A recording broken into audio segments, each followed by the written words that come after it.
Agora então abordaremos os capítulos 7 a 12 do livro de Marcos. No capítulo 7 nós temos alguns conteúdos que encontramos em Mateus 15 e mais um trecho que relata a cura de um surdo e gago.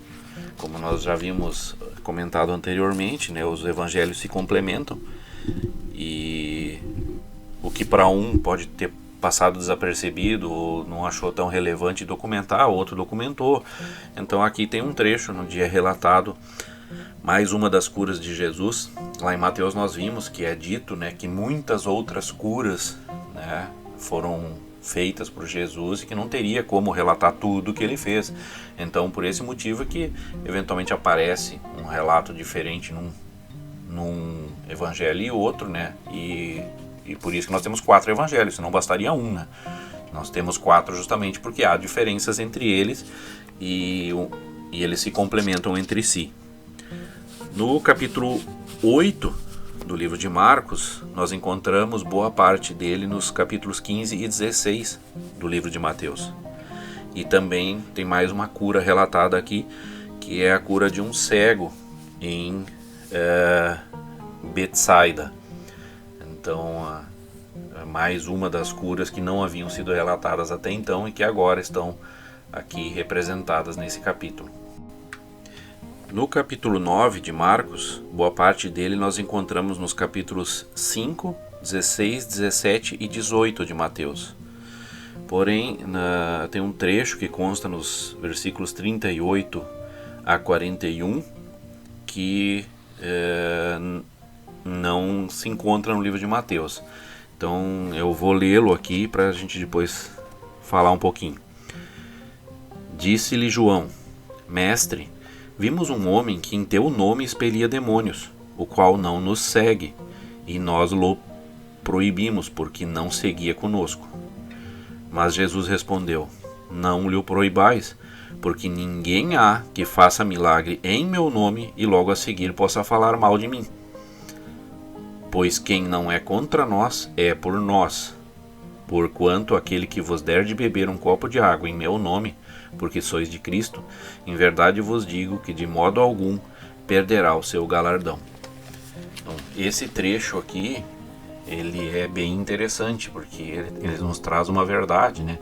Que aqueles que fizerem algo e declarando ser em nome de Jesus, ele não vai se contradizer depois e estar falando mal. Então, que não se deveria proibir aqueles que fazem algo em nome de Jesus. Porque quem está trabalhando em favor do reino é pelo reino e não contra o reino. O capítulo 10 do livro de Marcos, ele tem seu conteúdo relatado nos capítulos 19 e 20 do livro de Mateus. Já o capítulo 11 de Marcos tem seu conteúdo, boa parte, relatado no capítulo 21 de Mateus, com um acréscimo, que é um relato que tem nos versículos 20 até 26, com relação ao poder da fé. Esse texto diz assim: E passando eles pela manhã, viram que a figueira secara desde a raiz. Então Pedro, lembrando-se, falou: Mestre, eis que a figueira que amaldiçoaste secou. Ao que Jesus lhes disse: Tende fé em Deus, porque em verdade vos afirmo que se alguém disser a este monte: Ergue-te e lança-te ao mar, e não duvidar no seu coração, mas crer que se fará o que diz, assim será com ele.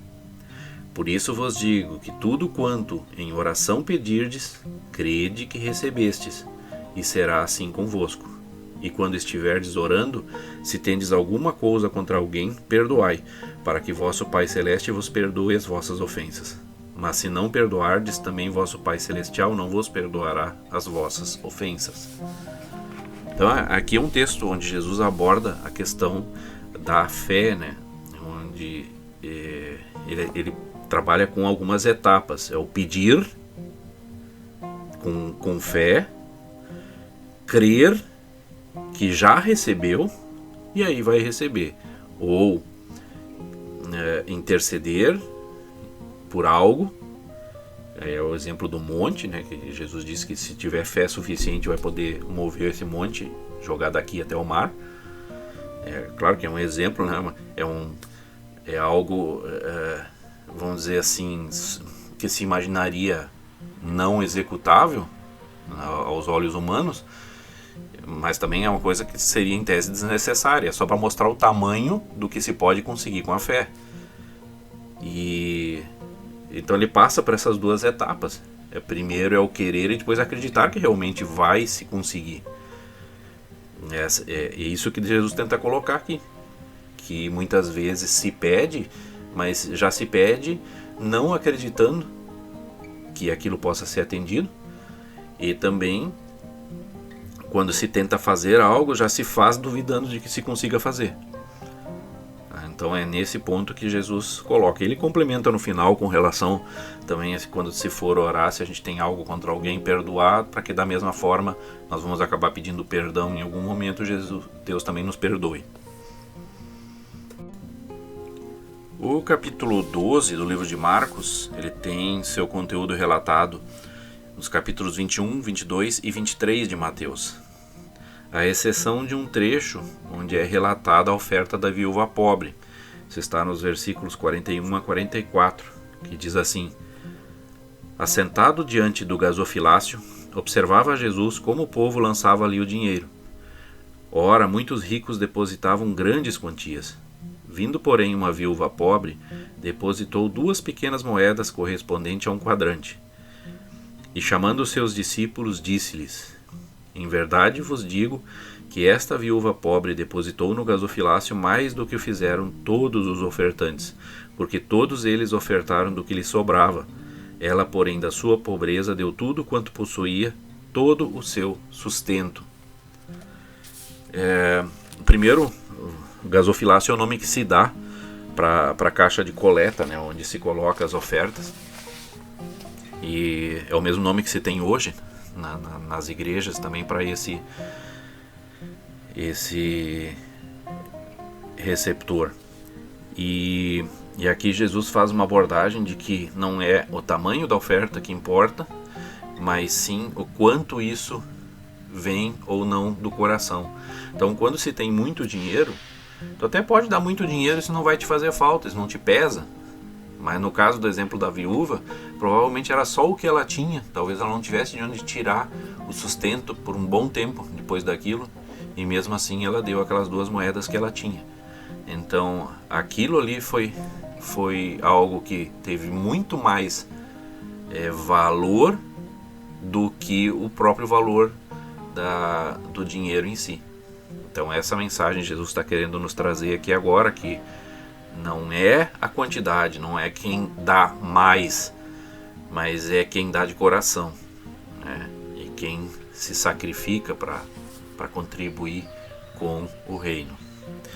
Então, até aqui isso que nós vamos ver hoje, e teremos mais uma abordagem com relação ao livro de Marcos, e aí passamos para o livro de Lucas.